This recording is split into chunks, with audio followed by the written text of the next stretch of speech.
Ang assignment ni Erica: pagwawalis, paghugas ng pinggan, pag-aayos ng higaan, pagpapakintab ng sahig, pagtatapon ng basura,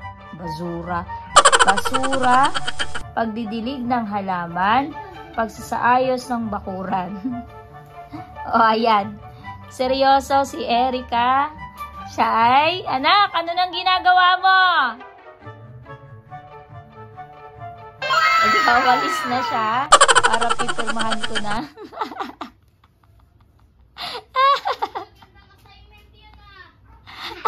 Magugas ako ng pinggan natin araw-araw ng gabi.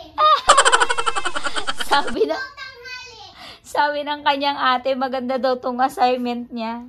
Natutuwa yung ate. Thank you, Ma'am Ellen. Sisipag yung anak ko sa gawaing bahay.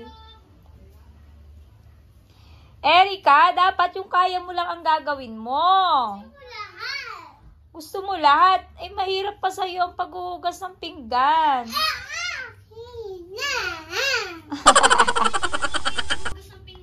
Kutsara lang? Kutsara lang? Kutsara lang?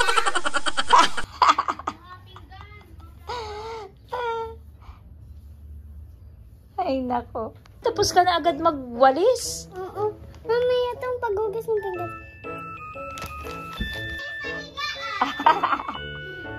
Ayusin daw yung higaan.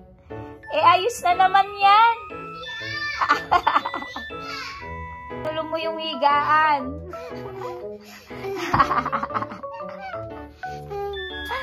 Loko itong batang ito.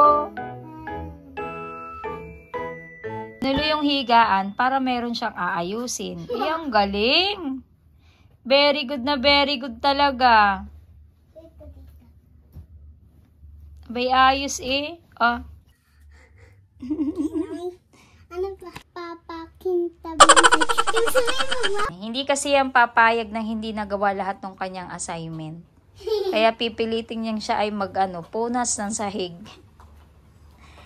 Ano? Punas-punasan ba yan? Ha?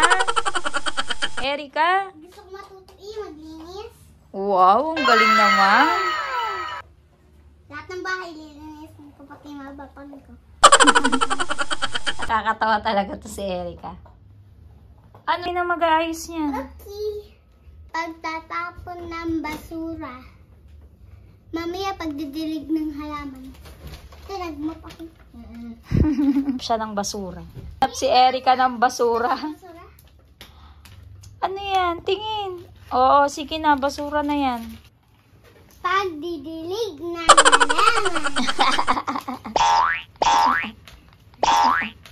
Ba, first time nakita gawin yan ha. Maglinis ng bakuran. O, ayan. Inayos ang mga tsinelas. Anong premyo mo? TV. O, sige. Magaling na naman pala maglinis si Erica. Eh. Very good din.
Finally, ang pinakahihintay ni Erica, ang ipagluto ko siya ng gelatin.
Happy?